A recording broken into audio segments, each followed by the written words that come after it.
네, 여러분, 그럼 2부를 시작하도록 하겠습니다. 우리가 1부에서 얘기했듯이 우리가 어떤 논증이 타당하다라고 얘기한다라고 하는 것은 그 논증의 폼, 그렇죠. 형식, 구조, 패턴을 얘기하는 것이고, 그것은 그 보편적인 구조에 속하는 어떤 주장이든지 그것이 타당하다라고 하는 얘기입니다. 그리고 우리가 어떤 논증이 건전하다라고 하는 것은 타당하면서 동시에 하나의 조건이 더 덧붙여지는데 전제들이 실제로도 참이다라고 하는 것이죠. 그래서 우리가 연역 논증의 타당성과 건전성에 대한 논의를 중심으로 지금 이제 문제풀이를 좀 하고 있는 중입니다. 여러분이 연습 문제 8번으로 가볼게요. 48쪽으로 한번 가보시죠. 거기 보면은 자, 다음 진술들 중에서 참인 것을 모두 골라봐라 그랬습니다. 이미 우리가 여러분께 제가 안내문에서 몇 가지 문제들을 살펴봤는데 마찬가지의 문제들이거든요. 여러분들이 조금 신중하고 면밀하게 따져보시면 어렵지 않게 해결하실 수 있습니다. 우선 기억을 보면 모든 전제들이 참이면서 결론이 거짓인 타당한 논증이 가능하다 그랬습니다. 이게 참이냐 거짓이냐라고 하는 것인데 전제들이 참이면 결론이 거짓인 타당한 논증은 불가능하죠, 여러분. 이게 핵심이라고 그랬죠. 우리가 여러분 말씀드린 대로 타당한 연역 논증의 정의예요.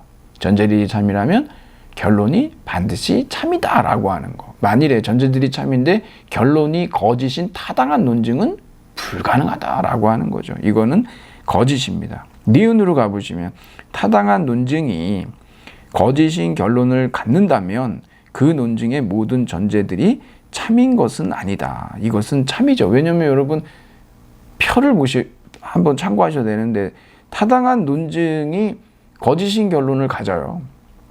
그렇다면 그 논증의 모든 전제들이 참인 것은 아니다. 네. 그래서 우리 여러분께 이제 제공해드렸던 그 표를 보시면 타당한 논증이면서 결론이 거짓인 논증이다 그러면 전제들이 어떻게 됩니까? 거짓이죠. 네. 이렇게 해서 여러분들이 찾으실 수가 있고, 그리고 제가 여기에 해당하는 예들을 여러분께 직접 또 제공도 해드렸습니다. 한번 그걸 보시면은 이렇게 가능하겠구나라고 하는 거, 그러니까 타당성과 건전성에 대한 면밀한 구분을 그걸 통해서 좀 해결해 보실 수가 있고, 디귿을 보면 타당하지만 결론이 거짓인 논증이 가능하다. 어떻게 하면 가능할까요? 이게 결론이 거짓인 논증이 타당하지만 전제가 거짓이면 결론이 거짓인 논증이 가능하겠죠. 그렇기 때문에 이것은 참인 겁니다. 여러분, 타당성과 건전성. 그리고 만일 한 논증이 건전하지 않으면 그 논증은 거짓인 결론을 갖는다 그랬는데, 여러분, 건전하지 않다, 건전하다라고 하는 것은 전제들이 실제로 참이냐 거짓이냐의 문제라고 얘기했죠. 그렇기 때문에 건전하지 않다면 그 논증은 거짓된 결론이 아니고 거짓된 전제를 갖고 있어야 되죠. 이건 거짓입니다. 그래서 미음으로 가보시면 타당하지는 않지만 건전한 논증이 가능합니까? 이건 왜 그러냐면 여러분, 타당성은 건전성의 필요 조건이거든요. 그래서 일단 그 타당해야 그 다음에 건전하냐 건전하지 않냐를 따질 수가 있는 건데, 타당하지 않는데 어떻게 건전한 논증이 가능하겠습니까? 이건 불가능하죠. 이 거짓입니다. 만일 어떤 논증이 건전하면 그 논증의 전제들은 참여해야 한다. 그렇죠. 이미 건전하다라고 얘기한다는 것은 이미 타당성은 확보된 상태인 겁니다. 확보된 상태. 그래서 거기에서 건전하다라고 한 조건까지 첨가가 된다라고 하는 건 전제들이 실제로 참이다라고 하는 것이죠. 그래서 이것은 참이고, 그래서 여러분 여기에서 진술들 중에서 참인 것은 니은, 디귿, 비읍이 되겠네요. 정답은 3번입니다. 하나 더 해볼까요, 여러분? 우리 18번으로 한번 가보시죠. 18번에 보시면 참인 것을 또 모두 골라봐라 그랬는데, 여러분들이 이 정도 문제만 풀어보시면은 이 연역 논증의 타당성, 건전성과 관련돼서는 아마 정확한 어떤 구획 정리와 개념 정리가 잘 이루어지실 겁니다. 가는 전제들이 모두 참일 때 결론이 거짓인 건전한 논증이 가능하다 그랬는데, 여러분 그 전제들이 모두 참이다.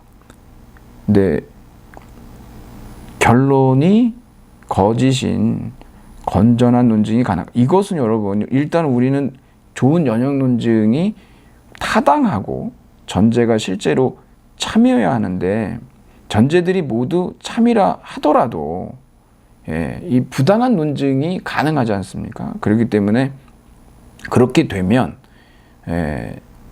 이 전제들이 참인데 결론이 거짓이 된다는 건 부당한 논증이라는 거고, 그렇게 되면 이것은 건전한 논증이 가능하지가 않죠. 그래서 이건 거짓이 되는 겁니다, 이게.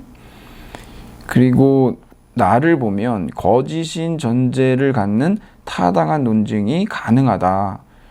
우리가 살펴봤듯이 전제는 거짓인데 결론이 참인 타당한 논증, 부당한 논증이 다 가능하죠. 그래서 이것은 참입니다. 그리고 전제들이 모두 참이면서 결론이 거짓인, 이렇게 되면 어떻게 됩니까? 앞에서 지금 살펴봤듯이 부당하죠. 근데 이게 타당하지만 이렇게 돼 있지 않습니까? 이건 말이 안 되는 거죠. 전제들이 참이면 결론은 거짓일 수가 없어요. 그렇게 타당한 논증은 불가능합니다. 부당한 논증만 가능하죠. 그렇기 때문에 당연히 부당하고 따라서 건전하지 않은 논증이 되게 되죠. 그러니까 여기서는 타당하지만 건전하지 않으니라고 했기 때문에 이것은 거짓입니다. 그래서 여기에서 참인 것을 고르면 나가 되겠습니다. 가만히 이렇게 들여다보면은 알듯 모를 듯하고 좀 혼동이 되기도 하고 그러는데, 그럴 때는 여러분들이, 제가 그래서 이제 도표를 하나 그려가지고 여러분한테 드린 거거든요. 그러니까 그것을 잘 보시고 전제와 결론이 그 어떤 진리값을 갖는지, 또 그럴 때에 타당한 논증과 부당한 논증이 가능한지 불가능한지, 그것을 좀 여러분들이 하나하나 체크해 보시면 어렵지 않게 해결할 수가 있습니다. 한 가지만 주의하시면 되지 않습니까? 전제들이 참이면서 결론이 거짓인 타당한 논증이 불가능하다라고 하는 거, 그것만 여러분들이 잘 유념해 두시면 될 것 같습니다. 오늘은 제가 여러분하고 이제 여러분께 과제를 좀 드렸는데, 이 과제를 저하고 같이 한번 해보시고, 한번 여러분들이 같이 한번 풀어보세요. 그러니까 일단은 좀 정지를 시켜 두셨다가 여러분이 뭐 이 과제를 한번 해결을 해보시고, 그리고 저하고 하나하나 좀 그 정답을 한번 체크해 보시면 좋을 것 같습니다. 어차피 여러분들께 지금 제가 내려드리는 과제들은요, 꼭 여러분들 뭘 평가하려고 하는 것이라기보다는 여러분들 이제 출석과 관련된 체크용입니다, 이게. 그래서 빈 페이지로만 제출하지 않으신다면, 그것이 정답이 아니고 오답이어도 제출만 하시면 거기에 대해서는 이제 출결을 확인하는 것이기 때문에 전혀 여러분한테 불이익은 없습니다. 다만 우리가 이거를 하는 이유는 어디에 있냐면 궁극적으로 시험 대비죠. 그거는 뭐 제가 어떻게 해드릴 수 있는 방법이 없습니다. 그러니까 여러분들이 이것들을 계속 풀면서 여러분들의 실력은 따로 쌓아가셔야 하는 거죠. 그래서 이 부분들도 같이 잘 정리해 두셨다가 나중에 온라인 시험 대비용으로 여러분들이 반복해서 학습하시면 도움이 되겠습니다. 자, 그러면은 4주차 과제로서의 타당성, 건전성 가보시는데, 연역적으로 타당한지 부당한지를 먼저 밝히고요. 그리고 연역적으로 타당하다면, 그렇죠, 두 번째 단계죠. 건전한지 건전하지 않은지. 여기 여러분 건전성 여부는 일반 상식에 따라 판단하라고 했지 않습니까? 그러니까 여러분 너무 어렵게 접근하실 필요는 없어요. 그냥 편하게 여러분들이 알고 계신 상식 벗어나지 않습니다, 여기 내용들이. 자, 그러면은 1번부터 한번 보죠. 내일은 달이 뜰 것이다. 결론이죠. 왜냐하면 어제도 그저께도 또한 그 이전에도 계속 달이 떴기 때문이다 라고 하는 거. 이거 우리가 너무 잘 알고 있는 귀납 논증이죠. 그렇죠? 그러니까 전제들이 참이라고 해도 결론이 반드시 따라 나오진 않지 않습니까? 뭐 지금까지 해가 떴어도 아니, 달이 떴어도 내일 반드시 뜬다라고 할 수는 없는 노릇이라는 거죠. 뭐 어떤 일이 벌어질지는 모르지 않습니까? 뭐 정말 아마겟돈이 벌어질 수도 있는 얘기이기 때문에 그렇죠. 요것은 우리가 이제 그 귀남 논증이기 때문에 당연히 이거는 부당합니다. 예. 그래서 이제 부당한 영역 논증이고 그리고 귀납 논증이고 이걸 특히 우리가 나중에 가다 보면은 귀납적 일반화 논증이라고 얘기를 하는 거죠. 이 귀납 논증 여기에 나와 있는 귀납 논증의 특징은 뭐냐 그러면 성결 문제 요구의 오류라고 해가지고 그러니까 여기에서는 무엇이 정당화돼야 되냐 그러면 과거가 미래와 유사할 것이다라고 하는 것이 전제가 돼야 되는데 보장할 수가 없지 않습니까? 옛날엔 계속 떴죠. 미래에도요. 그거는 아직까지 정당화되지 않은 부분이기 때문에 그래서 여기에서는 부당하다 이렇게 얘기하는 겁니다. 두 번째, 요즘 많은 회사원들은 경무에 시달린다. 동주는 회사원이다.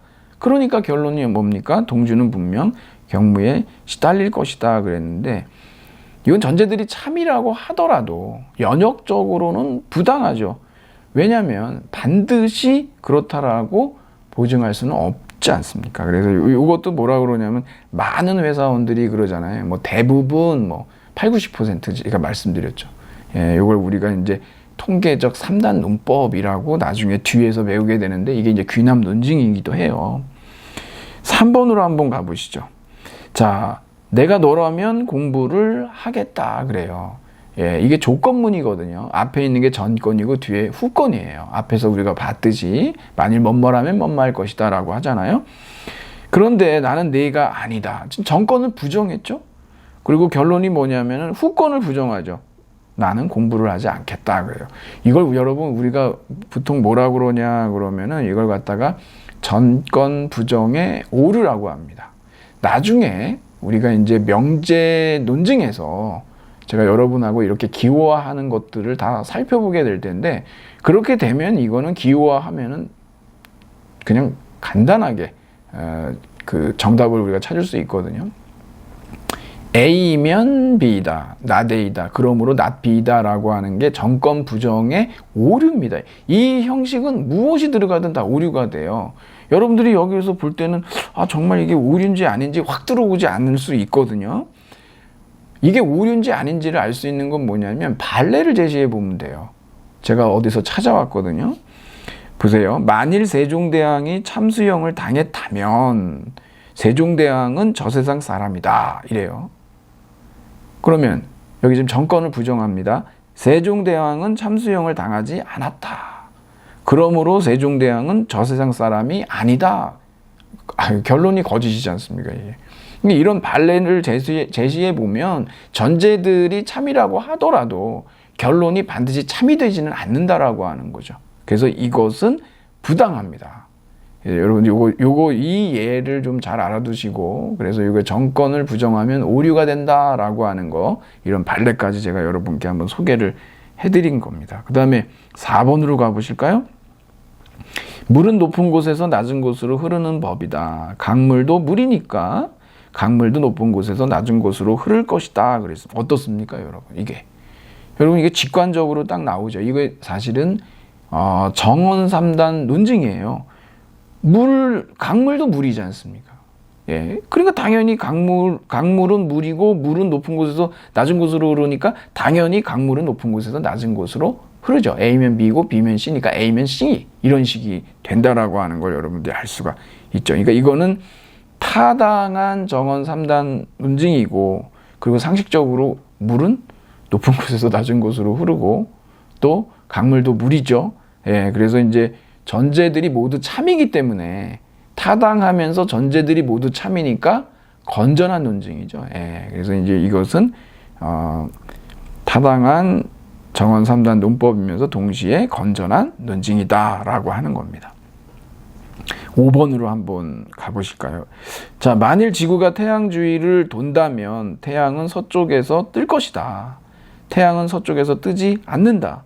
그러므로 지구는 태양 주위를 돌지 않는다 그랬습니다. 이거는 여러분 이걸 뭐라 그러냐면 아까 우리가 앞에서 본 거는 전건을 부정했잖아요.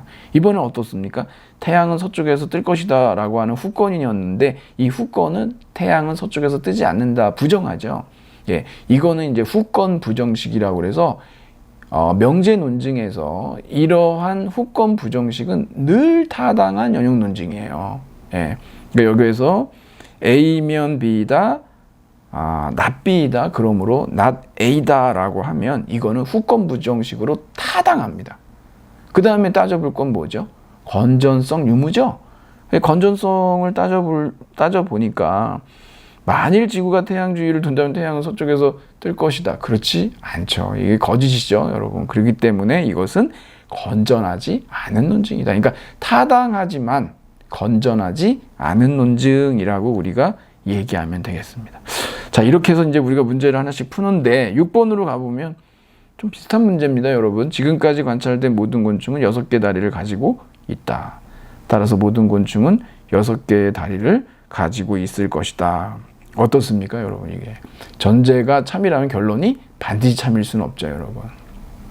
우리가 어느 정도 일반화된 주장은 할 수 있겠지만 그렇다 하더라도 이것을 반드시 결정적으로 꼭 그 결론을 참을 그렇게 지지한다라고 하는, 보증한다, 정당한다라고 얘기할 수 없기 때문에 이거는 이제 부당한 논증이 되겠죠. 이게 귀납적 일반화 논증입니다. 지금까지 관찰된 걸 보고 모든 곤충이라고 했는데 다 관찰할 수는 없지 않습니까? 그리고 또 앞으로 발견된 또 곤충들에 대해서도 정당화가 안 돼 있는 상태라서 그렇다는 거죠.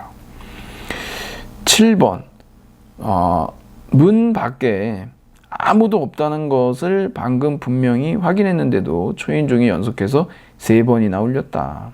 그렇다면 이 초인종은 고장임에 분명하다라고 했는데 이 제시된 전제가 모두 참이라고 해도 이것으로부터 결론의 참이 반드시 도출되지는 않죠. 그래서 따라서 이것은 부당하다라고 하는 겁니다. 뭐 어떤 예외적인 상황이 있을까요? 뭐 총알 배송이라고 해야 되나? 네. 자, 그 다음에 이제 8번으로 한번 가보시죠. 자, 유미는 거짓말을 하고 있거나 사실을 전혀 모르거나 둘 중 하나다. 이게 다음 시간에 우리가 이것을 살펴볼 텐데요.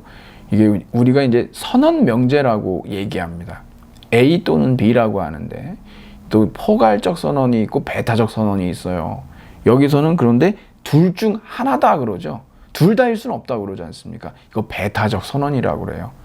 그러니까 둘 중에 하나만 맞는 거예요. 그러니까 유미가 거짓말을 하고 있거나 아니면은 사실을 전혀 모르거나 다른 경우는 없어요. 둘 다인 경우는 없다는 거예요. 거짓말도 하고 있으면서 전혀 모르고 있는 상황은 아니라는 거예요. 둘 중 하나니까.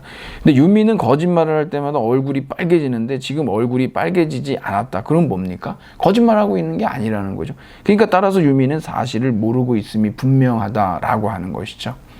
이걸 우리가 이제 다음에 공부하겠지만 선언지 제거법이라고 이렇게 얘기를 합니다. 그래서 이런 형식으로 되어 있는 것은 무조건 타당하죠. 그러면 이 전제들이 실제로도 참일까요? 여러분들이 우리가 이제 이걸 따져보면 상식 차원에서 이제 얘기를 한다고 그랬죠. 거짓말을 할 때마다 얼굴이 빨개진다. 근데 지금 빨개지지 않았다 그러는데 여러분 이 아주 그 초보적인, 그러니까 철학 개론으로 많이 뭐 어린아이들이 읽을 만한 책이 있습니다. 거짓말을 하면 얼굴이 빨개져요라고 하는 책이 있는데 아주 쉬운 책은 아니에요. 근데 정말 거짓말하면 안 되는 거죠. 왜요? 얼굴 빨개지니까. 뭐 그렇게 우리가 이제 일반 상식으로 받아들이기에 큰 문제가 없는 것이기 때문에 이것은 전제들이 참이다. 그래서 이제 타당하면서 전제들도 참인, 그래서 건전한 논증이다라고 하는 것이죠. 자, 그 다음에 이제 마지막으로 그만 9번을 한번 살펴보도록 하죠. 여러분들이 여기 9번에 보면은 요것은 우리가 이제 많은 그 편향들이 있습니다. 바이어스라고 얘기하는데, 바이어스. 많은 편향들이 있죠. 뭐 나중에 이제 기저율의 오류도 있고, 뭐 확증 편향도 있고 뭐 손실 회피 편향도 있고 막 이런 것들이 있는데 이거 여러분들이 이제 실수하기 쉬운 부분이기도 합니다만 논리적 사고는 훈련을 통해서 습득될 수 있다. 수학적 추리도 훈련을 통해서 습득될 수 있다. 그러므로 수학적 추리도 일종의 논리적 사고라고 할 수 있겠다 그랬는데 이것이 타당하다라고 주장한 대학생들이 미국에서 한 70% 정도 됐다라고 얘기합니다. 여러분도 지금 보면 그렇지. 그러니까 수학적 추리도 논리적 사고라고 할 수 있지라고 여러분들이 이렇게 이제 결론이 전제로부터 반드시 도출됐다라고 생각하시기가 쉬운데 이것은 보통 우리가 얘기할 때 뭐냐면 우리가 알고 있는 어떤 믿음이 결론으로 나오면은요 우리는 그것이 참이라고 내가 참이라고 알고 있는 결론이 나오게 되면 그것에 대해서 이제 타당하다라고 생각하는 경향들이 있다는 겁니다. 이걸 믿음 편향이라고 얘기를 하는데 여러분들이 이걸 바꿔 놔 보시면은 쉽게 정답을 이제 찾아볼 수가 있는데 이거는 여러분 우리가 정원 3단 논증에서 그 매개념 부주연의 오류라고 하는데요. 이 논증을 우리가 이렇게 따져보면은 그런 거를 알 수가 있거든요. 근데 여기 이렇게 보면은 뭐 결론이 타당한 것처럼 그렇게 생각이 되는데 어떻게 해보면은 이것의 문제점을 찾을 수 있냐면 여러분들이 결론을 갖다가요 전제로다가 한번 놔보세요. 그리고 수학적 추리도 훈련을 통해서 습득될 수 있다를 결론으로 한번 가져가 보세요. 그러면 이건 타당한 연역 논증이 됩니다. 왜냐하면 논리적 사고는 훈련을 통해서 습득될 수가 있다. 수학적 추리도 일종의 논리적 사고라고 할 수 있다. 그러니까 뭡니까? 수학적 추리도 훈련을 통해서 습득될 수가 있다라고 하는 것이죠. 이렇게 돼야 이것이 타당한 연역 논증, 그러니까 정원 3단 논증에서도 타당한 정원 3단 논증이 되는 것이거든요, 이게. 근데 지금 이런 형식으로 되어 있는데도 우리가 결론이라고 하는 것을 참이라고 믿기 때문에 이런 경우에 이것을 갖다가 타당한 논증이다라고 생각하는 그러한 오류를, 그러한 편향을 이제 발생시키기 쉽다라고 하는 그러한 얘기죠. 여러분들이 이거를 한번 잘 바라보시고 제가 다른 예를 한번 드려드릴까요? 모든 살아있는 것은 물을 필요로 한다. 꽃도 물을 필요로 한다. 따라서 꽃은 살아있는 것이다 라고 하는데 이것도 마찬가지로 믿음 편향인 거죠. 이게 전제로부터 결론이 반드시 따라 나오지가 않습니다. 왜냐하면 꽃이라고 다 살아있는 건 아니고 이것에 대한 정당화가 필요하지 않습니까? 그러니까 여기에서 예를 들어 여러분들이 이 결론을 전제로 가져가고 소전제를 결론으로 끌어오면 모든 살아있는 것은 물을 필요로 한다. 꽃은 살아있는 것이다. 그러므로 꽃은 물을 필요로 한다. 이러면 이거는 타당한 연역 논증이 되는 것이죠. 근데 우리가 상식적으로 참이라고 믿고 있는 결론이 나오면 그 논증이 타당하다라고 하는 그러한 믿음 편향을 갖고 있다. 그래서 belief bias라고 이렇게 얘기를 하는 것이죠. 자, 이렇게 해서 여러분하고 제가 이제 오늘 그 연역 논증의 어떤 타당성과 건전성에 대한 논의를 한번 정리를 해봤습니다. 그리고 이것과 관련된 여러 가지 이제 문제들도 한번 해결을 해봤습니다. 여러분들이 이 논리적 사고와 관련된 이러한 아주 독특한 특이한 이런 그 개념, 어휘들의 의미들을 여러분들이 정확하게 인지하고 인식하는 것이 무엇보다도 이제 이 절에서는 가장 중요하죠. 다음 시간에는 우리가 본격적으로 연역 논증에 아주 우리가 이제 중점적으로 다루려고 하는 명제 논증을 살펴볼 겁니다. 오늘도 우리가 몇 가지가 지금 나왔었죠. 뭐 정권 부정의 오류, 후권 부정식, 그 다음에 이제 배타적 선언하고 포괄적 선언을 얘기하면서 선언 명제 나오는 거 있었지 않습니까? 그래서 선언지 제거법이라고 하는 것까지요.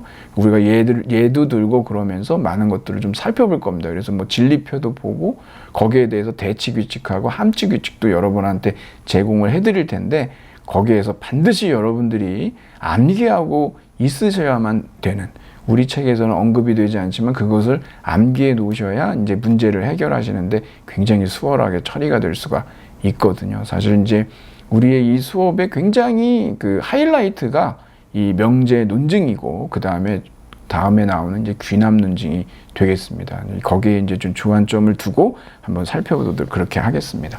그러면 오늘 우리 연역 논증의 타당성과 건전성 이러한 그 개념과 문제풀이는 이것으로 정리하고 마치도록 하겠습니다. 네, 오늘 여러분 장시간 수고하셨습니다. 감사합니다.